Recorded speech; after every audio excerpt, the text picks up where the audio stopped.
이제 명령 체계에 대해서 좀 살펴보겠습니다. 요 개념이요. 이제 한때는 이제 조직 설계의 토대라고 여겨진 적도 있습니다. 하지만 이제 최근에는 좀 중요성이 좀 점차 낮아지고 있는 그런 상태입니다.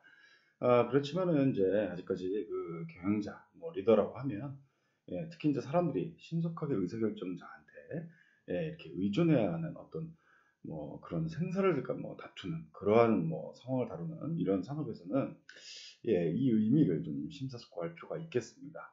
이 명령 체계는 이제 체인 오브 커맨드라고 하는데 이 조직의 상층부에서 최하층까지 뻗어 있는 어떤 권한의 라인을 말하고요. 또 누가 누구에게 보고할 것인가를 좀 내주는 그런 것이라고 보시면 되겠습니다. 이 먼저 이제 권한 부분을 좀 살펴볼 필요가 있는데요.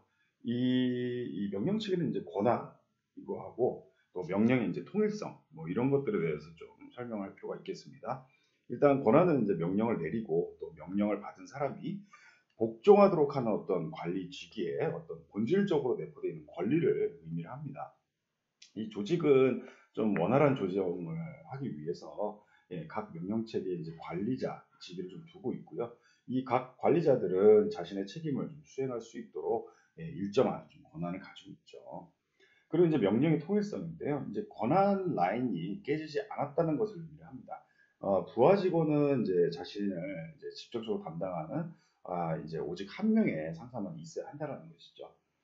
만일 이 명령의 통일성이 깨지면 이 종업원들은 이제 종종 여러 명의 상사들로부터 어떤 상충된 어떤 요구나 우선순위에 대한 문제를 겪게 됩니다. 이러한 상황은 이제 그 여러 명의 상사에 대해 이 종업원의 어떤 책임을 조직도상에서 이제 좀 점선으로 나타나는 경우도 종종 보이죠. 그리고 이제 우리가 또 이제 그 조직 설계 쪽에서 보면은 이제 매트릭스 조직이라고 해가지고 기능적으로 이제 자기 상사가 있으면서 또뭐 프로젝트 단위로 또 다른 이제 프로젝트를 총괄하는 어떤 관리자 이 두 사람의 어떤 그 지휘 어떤 명령을 따라야 하는 이런 경우들이 있는데 이제 실무적으로 봤을 때는 사실 이럴 때 도대체 이들의 어떤 상충된 어떤 지시사항 이런 것들에 대해서 어떻게 내가 해야 되느냐 이런 좀 고민에 빠지는 경우들이 있고요. 또 뭐 이 총각을 다투는 어떤 그러한 이제 상황에서 이 누구의 명령을 먼저 따를 것인가 이런 부분에 있어서 굉장히 문제가 많이 발생하거든요. 그래서 이런 차원의 내용이 바로 이제 명령의 통일성이다라고 보시면 되겠습니다.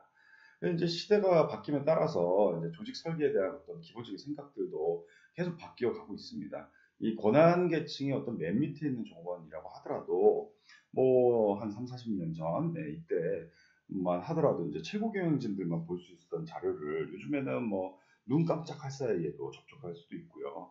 또 과거에는 이제 경영진들이 이제 가지고 있던 어떤 그런 고유의 어떤 의사결정 권한들 이런 부분들도 이제 현장 작업자들한테 많이 위양되고 있는 그런 상황입니다.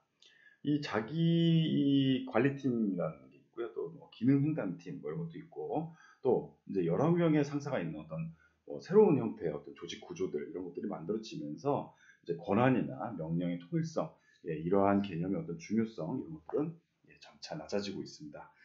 그럼에도 불구하고 많은 조직들은 여전히 이와 같은 어떤 명령 체계를 강조함으로써 이제 높은 생산성을 달성할 수도 있다는 것이죠. 실제로 이제 1000명 이상의 어떤 관리자들을 대상으로 해서 이제 연구를 했던 결과를 좀 보면 이들 중에 이제 59%는 뭐 우리 회사 조직도에는 어떤 상상의 라인이 있고 또 전략은 이러한 라인에 있는 사람들에 의해 만들어지고 또 그 라인 아래 있는 사람들에 의해서 전략이 실행된다라는 말에 동의하는 것으로 나타났습니다. 그러나 이제 이 조사에서는 이제 하위 계층 종업원들의 경우에는 의사결정을 좀 지나치게 계층에 의존하기 때문에 조직 전체적인 어떤 전략에 대한 합의라든지 적극적인 어떤 지원 수준이 낮아서 실천이 좀 어렵다는 것을 발견한 바도 있습니다. 통제 범위를 좀 살펴보면요. 스팬 오브 컨트롤이라고 하는데요. 이게 이제 관리자 한 사람이 좀 직접 어떻게 효율적으로 좀 관리할 수 있는 그 팀원들, 뭐 부하 직원, 이들이 한 몇 명이나 될 것이냐에 대한 질문에 대한 답인데요. 이제 이 스팬 오브 컨트롤 이제 통제 범위라는 것은 이제 조직의 어떤 계층하고 또 관리자의 수를 좀 의미를 합니다.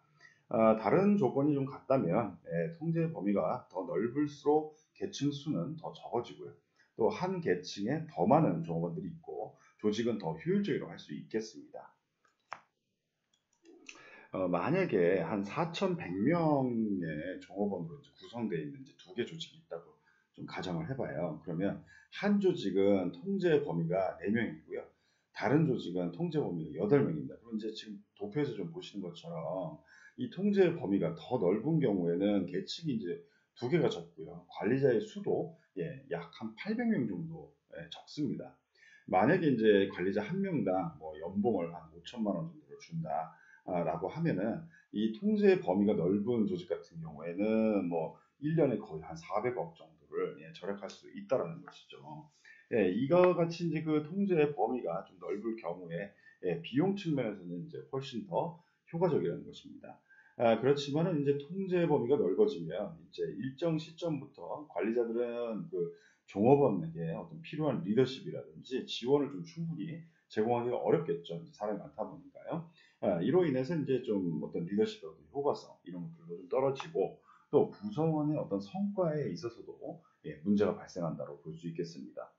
이 통제 범위가 작은 경우에도 장점이 있습니다. 이 통제 범위를 뭐 5명에서 한 6명 뭐 이렇게 좀 작게 가져가면은 이 모호성을 좀 최소화할 수 있어요. 그렇지만은 이 경우에도 이제 단점이 있는 거죠. 관리 계층이 증가되기 때문에 당연히 반대로 이제 비용이 많이 드는 이런 단점이 있고요. 또 수직적 의사소통을 더 복잡하게 만듭니다. 계층이 좀 추가되다 보니까 이제 최고 경영진과 더 이제 멀어지는 거고 또 그만큼 의사결정 속도도 더 느려지게 된다는 것이죠. 그리고 이제 또 엄격하게 감독이 이루어지기 때문에 어떤 종업원들의 자율성이 떨어질 수밖에 없다라고 말씀드릴 수 있겠습니다. 최근에 가면 갈수록 이 통제 범위를 좀 다소 넓게 가져가는 추세고요. 이렇게 통제 범위가 넓어지고 있다는 것은 이제 각 기업에서 이루어지고 있는 어떤 그 원가 절감이라든지 간접비 절감 그리고 뭐 신속한 의사결정 또 종업원에 대한 인파워먼트 또 유연성 높이는 거 고객에게 좀 더 가까이 가기 위한 어떤 인력의 노력 이런 것들하고 좀 일관성이 있다라고 말씀드릴 수 있고요. 그렇지만 이제 통제 범위가 넓어짐으로써 나타날 수 있는 문제를 좀 예방하기 위해서는 이 종업원들에 대한 교육 훈련 이것에 좀 투자를 많이 할 필요가 있다라는 것입니다. 종업원들이 자신이 좀 해야 할 일뿐만 아니라 또 동료나 또 주위에서 일어나는 문제를 좀 잘 알고 있다고 하면 통제 범위가 넓어지더라도 관리자들이 이에 대해서 좀 충분히 관리할 수 있다라고 말씀드릴 수 있겠네요.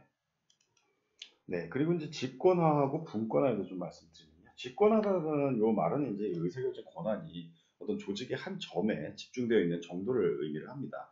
그래서 이제 집권화되어 있는 조직에서는 이제 최고 경영진이 의사결정을 하고, 하위 관리자들은 이제 단지 이 최고 경영자의 지시를 수행하게 되는 것이죠.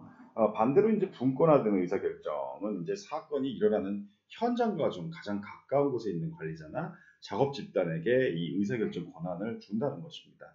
그래서 이제 이 집권화의 개념은 이제 공식적인 권한, 그러니까 직위에 내재되어 있는 어떤 권리만을 포함을 합니다. 집권화되어 있는 조직은 이제 분권화되어 있는 조직하고는 이제 본질적으로 구조적 특징이 다르죠. 분권화되어 있는 조직에서는 이제 문제 해결을 위한 어떤 행동이 좀 더 신속하게 이루어지고 또 보다 많은 사람들이 의사결정에 필요한 정보를 제공하게 되고요. 또 종업원들은 또 자신의 작업 조건에 영향을 미치는 어떤 의사결정으로부터 좀 소외되어 있다는 느낌을 덜 받게 됩니다. 이 직권화와 분권화의 효과는 이제 여러 가지 예측을 좀 할 수가 있는데 이 직권화된 그 조직의 경우에는 이제 수행 오류, 어떤 잘못된 선택 이런 것들을 좀 피하는데 더 적합하지만은 또 분권화된 조직 같은 경우에는 이제 어떤 누락의 오류, 그러니까 기회를 놓치는 이런 것들을 피하는데 더 적합하다고 볼 수 있겠습니다. 그래서 최근 들어 좀 이 많은 경영진들이 조직을 보다 유연하고 좀 빠르게 좀 반응할 수 있도록 하기 위해서 행동이 일어나는 현장에 더 가깝고 또 최고 경영진보다는 좀 문제에 대한 어떤 세부적인 지식이 더 많은 그런 하위 관리자들한테 의사결정권을 좀 분권화하는 그런 추세를 좀 보이고 있습니다. 예를 들면은 뭐 시어스라든지 이런 좀 유명한 뭐 백화점 뭐 이런데 매장 그런 관리자들한테 이 상품을 선택할 수 있도록 이제 상당한 재량권을 부여해서 이제 다른 어떤 경쟁 업체에 비해서 효과적으로 좀 경쟁할 수 있도록 예, 이렇게 하고 있기도 하고요. 또 뭐 유사하게 P&G 같은 경우에도 보면은 어떤 기존의 계층과는 좀 독립적으로 신제품 개발에 좀 많은 의사결정을 할 수 있도록 이렇게 인퍼먼트된 소집단에게다가 이렇게 맡기는 것이죠. 그래서 시장의 어떤 그 시장에서 어떤 신제품의 그런 비율을 좀 신속하게 높일 수 있었던 것입니다. 또 이제 창조성과 관련해서 핀란드에서 이제 많은 조직을 대상으로 해서 이 조사한 결과에 따르면은 이 여러 지역에서 분권화된 어떤 연구개발실을 운영하는 기업이 연구개발을 한 곳에 집중시켜 놓은 기업보다 훨씬 더 많은 혁신을 만들어내는 것으로 예, 나타난 바도 있습니다. 또 이제 해외 지사가 있는 경우에는 이제 각 지역에서 좀 이익을 낼 수 있는 그런 기회, 그리고 뭐 고객 기반, 또 특정한 법률 문제에 대응할 수 있도록 이런 분권화된 의사결정이 좀 필요하고요. 또 각 지역 그런 관리자들의 책임을 좀 총괄할 수 있도록 집권화 역시 다뭐 요구가 됩니다. 이 둘 간의 어떤 그 관계에서 이제 균형을 좀 잘 유지 못하는 경우에는 이제 조직뿐만 아니라 또 해당 국가, 그러니까 외국 정부와의 관계에서도 좀 해가 될 수 있다라는 것을 좀 알 필요가 있습니다.